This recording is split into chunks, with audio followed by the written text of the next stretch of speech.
Hi there. Welcome to the Cloud Security Podcast by Google. Thanks for joining us today. Your hosts here are myself, Timothy Peacock, the product manager for threat detection here at Google Cloud, and Anton Chuvakin, a reformed analyst and esteemed member of the cloud security team here at Google. You can find and subscribe to this podcast wherever you get your podcasts, as well as at our website, cloud.withgoogle.com/cloud-security/podcast. If you like our content and want it delivered to you piping hot every Monday afternoon Pacific time, please do hit that subscribe button. You can follow the show and argue with your hosts on Twitter as well, twitter.com/cloudsecpodcast.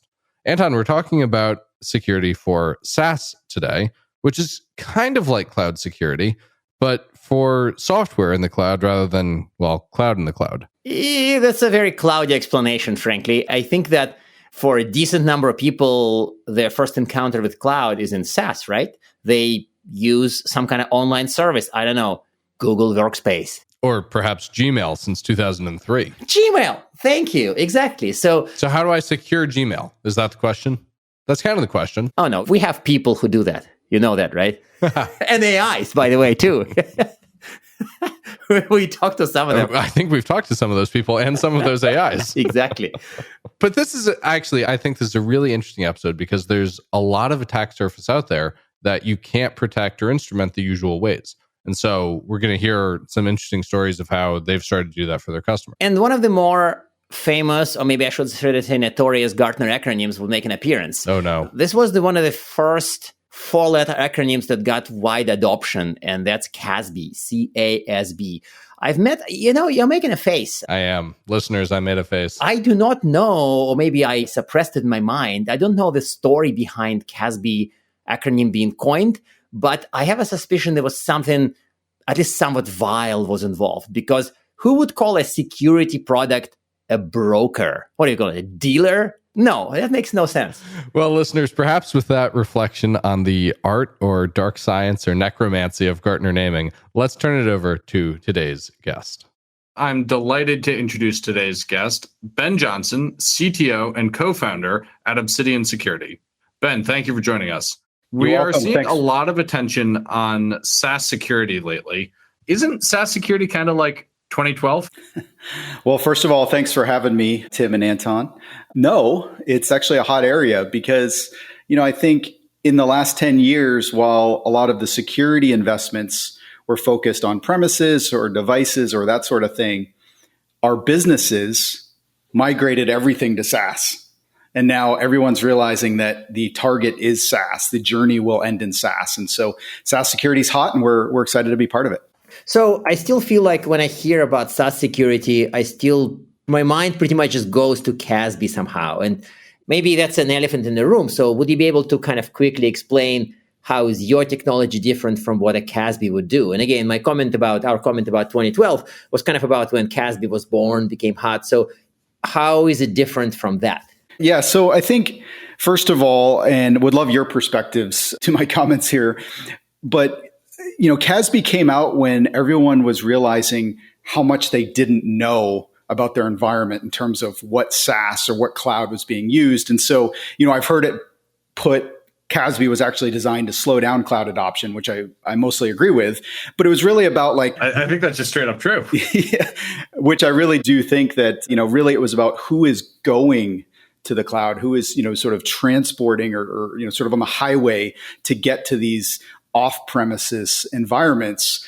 But CASB doesn't really think of, at least in general, and CASB is a big, broad market with a lot of different nuances and stuff. So I don't mean to put everyone in the same bucket, but a lot of times CASB isn't looking at the SaaS app as the noun, like as the thing to defend.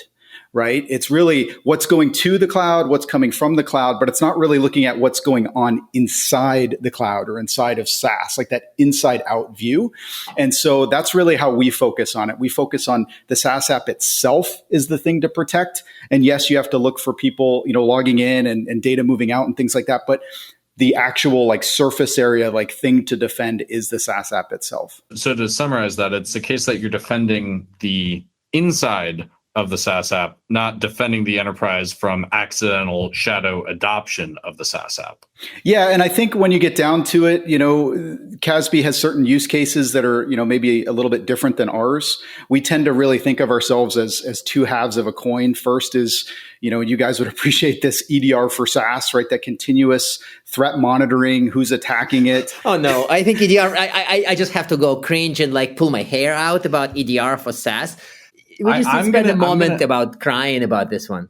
I'm going to say EDR to SaaS next time I want to break Anton's brain. Like, I know that's catnip for him. It's going to break him every day. I couldn't come on this and not say EDR. But anyways, it's who's trying to attack from a threat perspective the SaaS app. And it could be insider threat or it could be external threat. That's half of it. So threat management, right? Detect, respond, that kind of thing. I'm sure we'll get into that. The second half is the posture, is the weakness. Like what's actually configured in the SaaS app? How hardened is it? Those kinds of things. And I feel like that's where, CASB kind of missed the mark. They're not really looking for compromised accounts, and they're not really looking for, misconfigured security settings and things like that. They focus on maybe on DLP or on shadow IT, some good use cases, but, I think a little bit different than what we're focused on. I think that it's, as they say in those Buddhist stories, and then he got enlightened. I think that the point you made about CASB being born to kind of protect enterprise from the cloud is kind of a big deal, because I think that's what happened. I remember, I think I wasn't at Gartner when CASB was being created, but the vibe I felt in the air, it was very much protect enterprise from all this scary SaaS that people buy with their credit cards. This was at least the founding DNA for CASB was this. It wasn't to secure the SaaS app. It was to secure your enterprise from big, scary cloud in the form of SaaS. And I think I got it. Yeah, okay. I think I get it too. But let's take another layer deeper. What are the actual threats that you're looking for in SaaS? Oh, this could be a long conversation. But just give us top 50, top 70 maybe. Yeah, I mean, so first of all, SaaS itself is a very broad area, right? I mean, an HR platform is very different than a productivity platform, very different than a customer relationship management platform or whatever. But, I think first and foremost, it's about making sure the adversaries are not getting in. So, anomaly detection, threat detection, that kind of thing. You're trying to figure out if accounts are being compromised.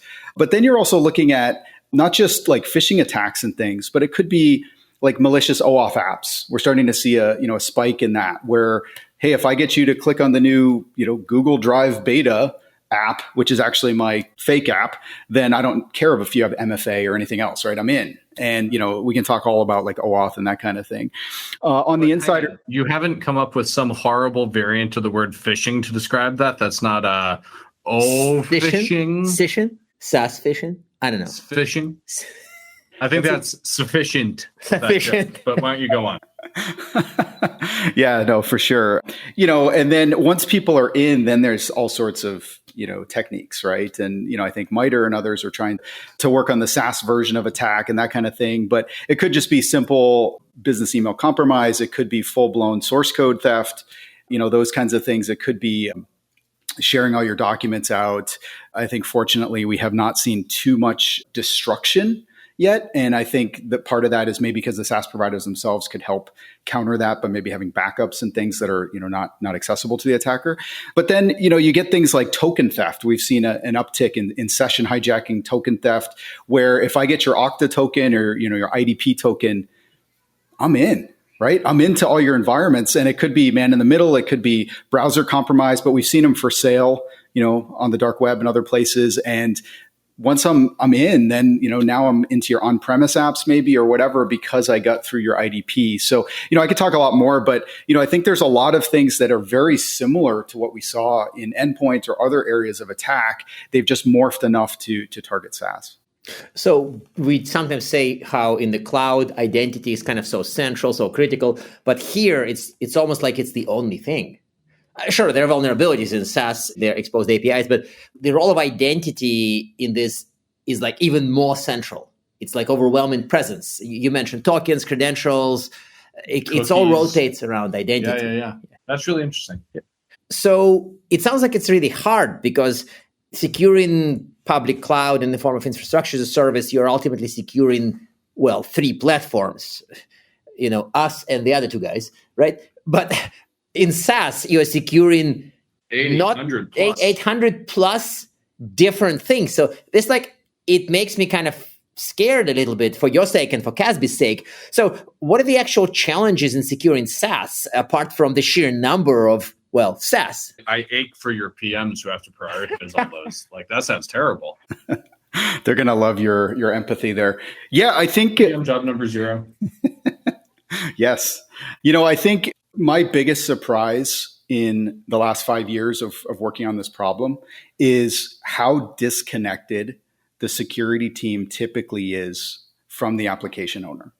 Like, I've run into teams where they have to beg during an IR for Office 365 logs because they have no access. Like, the security team is just kept out, right? And that's usually one of the ones that they have more access to compared to like an HR platform or a sales platform or some of these others. So I can get a little more technical, but I think to start with, it's kind of like ownership and who actually is in charge of the security of these applications, of these SaaS environments. And it could be from the threat and more security operations side. It could be from the GRC governance side. It could be from, just kind of the hardening and kind of maintaining a sort of standard posture side.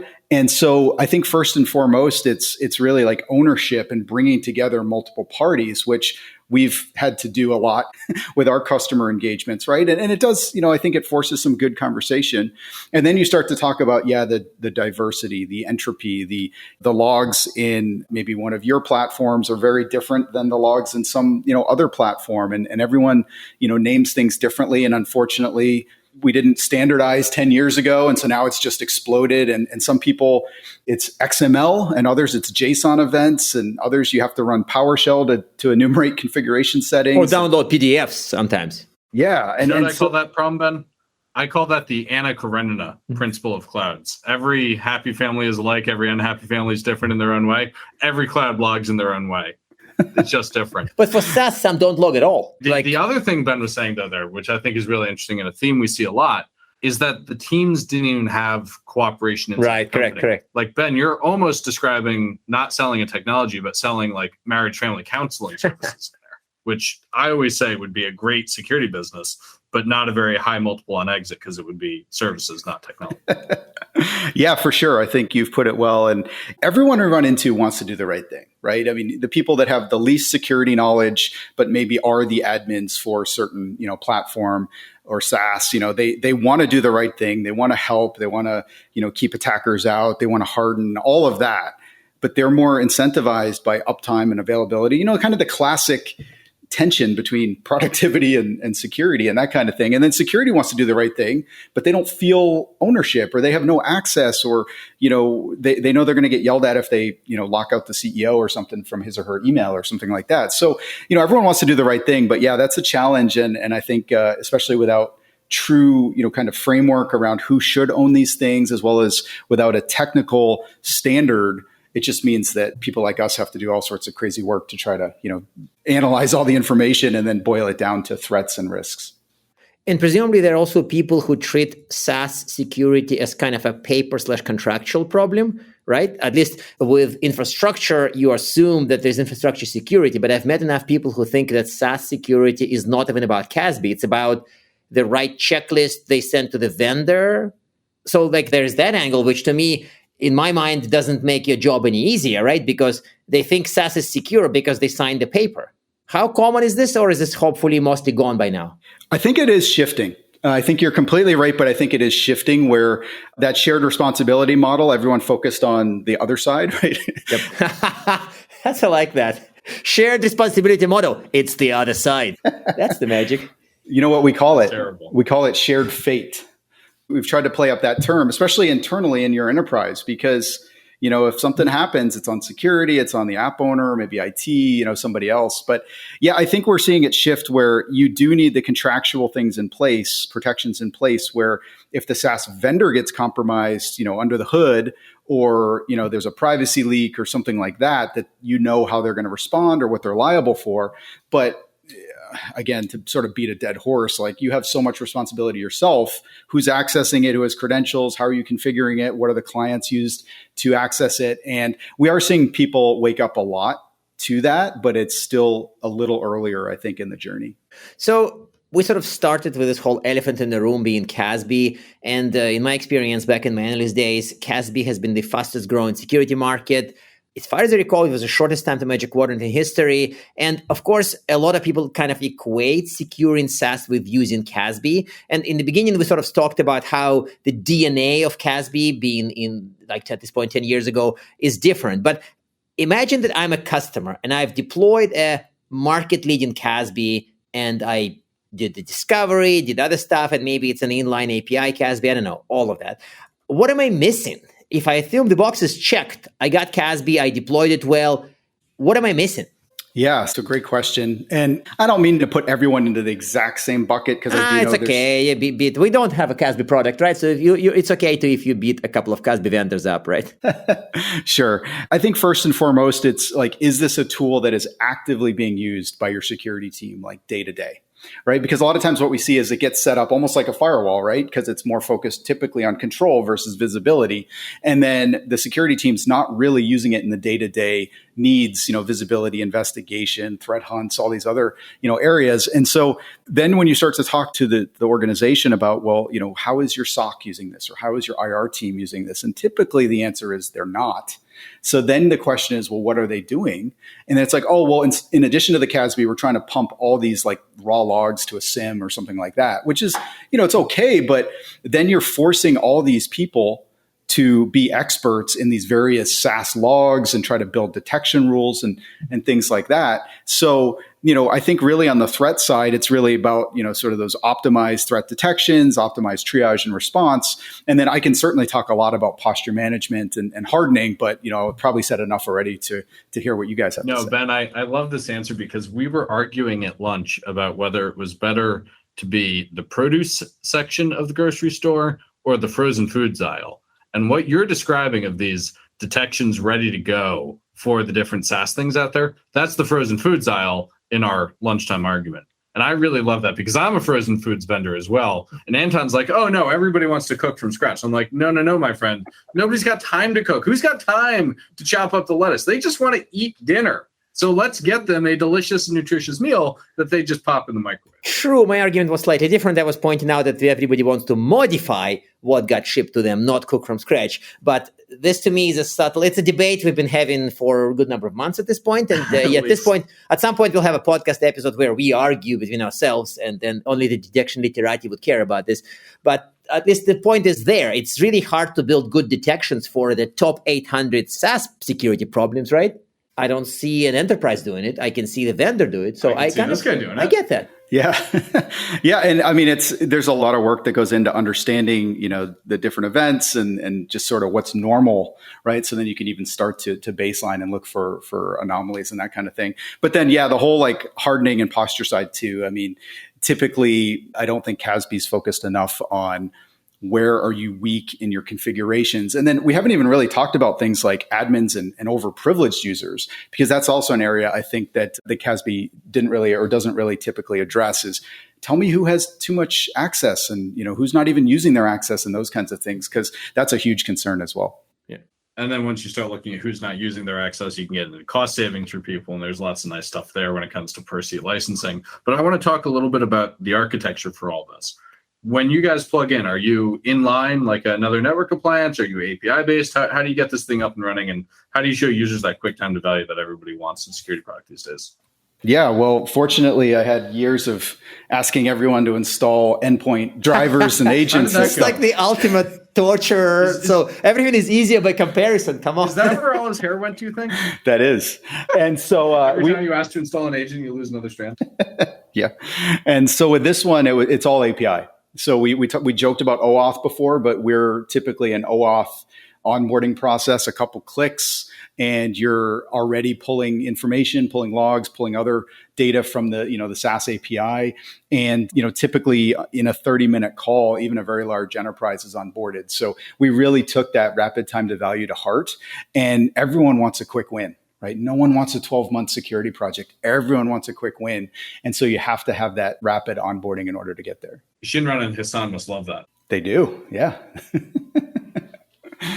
So it's interesting that when we talk about this, the challenges you encounter when securing essentially 3 IaaS applications versus securing 800, SaaS applications are quite different. So securing IaaS has spawned the whole ecosystem of things like there's CWPP, CSPM, and many of these have ambitions of also securing SaaS. Do you think they're a bad fit? Or do you think that vendors who secure IaaS wouldn't barge on the SaaS turf and develop presence there, or not? Do you become a feature in one of these other products? Do those other products become a feature in you? What's the future look like? Predict things. That's easy, right? Well, first of all, I have to say, I think it's going to be really exciting to see how all this plays out because IaaS, SaaS, et cetera, I mean, that is the future of security, right? I mean, you all shipping Chromebooks and things like that, right? I mean, it puts all the defenses on the cloud-based assets and services. I think one of the challenges for the IaaS vendors is that, and it's the same on the SaaS side, but on the IaaS side, it's a moving target. So you're protecting, your guys' cloud, the other providers, like you're adding more and more stuff. So they have to keep adding more things to, defend or detections or whatever. That's where my hair goes. And, with any company, you sort of get your center of gravity. And so their center of gravity is building a company of DNA that's focused on IaaS security challenges. Infrastructure, basically modern day infrastructure, not modern day applications, business applications. I would buy that. Like their DNA is in securing, not infrastructure in like OS and routers, but infrastructure of the cloud. But his job is securing applications, and that may be different. I don't know. Trying for that argument. Yeah, and I think see the argument. I think we're really focused on SaaS, and so we're seeing the huge diversity and entropy among these different SaaS apps. We're hiring experts who are lifelong like ServiceNow people or Salesforce or those kinds of things. Whereas some of these other companies, it might just be GCP or your other providers out there in terms of the technical backgrounds. But yeah, I think there'll be some collision at some point. And, we all just have to move fast and make sure we're focused on the right problems and then, sort of see how it plays out. And that's the fun thing about being a startup is you get to focus. I mean, so basically you're saying time will tell who would be the solution for securing SaaS, whether it's going to be CASB. Oh, he didn't answer my question at all. He didn't. He dodged. Yeah. That was good. That's not like, I mean, I can see three forces, right? Like the CASB guys, people securing IaaS, special providers, this whole CSPM thing, which I'm still kind of parsing in my head, would clash, and it would be fun to watch for us, right? We are paid regardless because they use GCP on the back end. Well, I think what we're seeing is, and maybe you're seeing this even more than I am, is that all the CASBs or most of the CASBs are moving to the SASE, get even more traffic through your devices, your brokers, et cetera, double down on that. Whereas we're not trying to do that. We're more on the visibility side. They're more on the control side. And then you see the infrastructure, sort of vendors battling it out as there's more of them and they're raising quite a bit of money and things like that.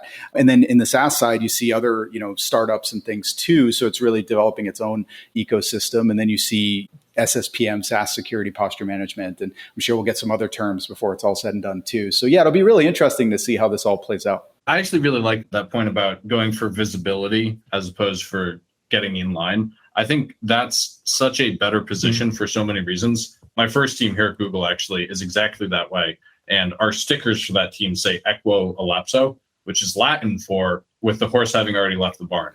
But I still think we're making fun of ourselves. I still think, though, despite that joke on ourselves, it's the right way to do it. So I really admire that approach. Yes. And at the same time, I can see how you mentioned SASE, right? SASE essentially marries CASB, which is about the cloud, to secure web gateways, which is about like freaking 1980s. So you sort of marry a web proxy from the mid 1990s to CASB, and you get something that may not be future looking, right? Well, if you focus on securing SaaS, you don't have any secure web gateway luggage to carry. Is that like tying a rock to a brick and hoping they float better that way? That's a little too cruel, but like, yeah, it's kind of a tying a modern polymer material to an ancient Roman rock, more that. But okay, fine. So we beat on this enough. So I think when I was looking at your website, you kind of mentioned CDR and not CD just writable. CD, yeah, well, I'm not that, well, I am that old, but like, yes, no, not that. And once I tried polling on Twitter whether people actually think we need a CDR now that we have EDR, XDR, and to an extent NDR, and suddenly somebody shows up and says, I have a CDR. And I'm like, no. So how do you justify, do you think we need CDR? Do you think CDR is a good idea, or do you think it's just stuff for Anton to make fun of? I don't know. I think you need technology that's optimized for different parts of your environment. And so, in the endpoint world, we saw EDR where we really had to generate specific sensor data for Windows, Mac, Linux, whatever, that was different than just like a Windows event log or something like that, right? And I think you see the same thing with SaaS, where you really need to understand the logs and try to optimize them. You're going to see the same thing, or already see the same thing with IaaS, where you can shove everything into a generic area, but it comes back to that, like, you need optimized detections, you need optimized workflows and response and that kind of thing. We called ourselves a while back CDR because when you'd go to explain to someone what we're doing, kind of to your first points on this show around like, well, wait, CASB, SaaS, I don't get it. And it's like, no. It's like, as soon as we said CDR. He's going to say it again. My brain would explain it again. He's going to say EDR for the cloud. He's going to go. I was. But as soon as you went to someone who's using a Carbon Black, a CrowdStrike, a Cylance, or whatever, technology, and you said, oh, we're like that, but we're CDR, they'd be like, oh, I get it. Right. But the challenge is, I think the word cloud has come to mean to most people public IaaS cloud, not SaaS. And so when we called ourselves CDR, very quickly it would go down into IaaS. And we're like, no. It's, SaaS is part of the cloud too. So we moved away from that, but it really helped, I think, prospects and customers and partners and everyone understand what we were talking about. It's like, no, this isn't CASB. This is really a continuous security monitoring type of play, or EDR for SaaS. I got to say it. But again, we've since added posture and hardening and those kinds of capabilities as well. Ben, I hate to say this because this has been one of the most fun conversations we've had on the show in a long time. Like, Anton and I are dying over here.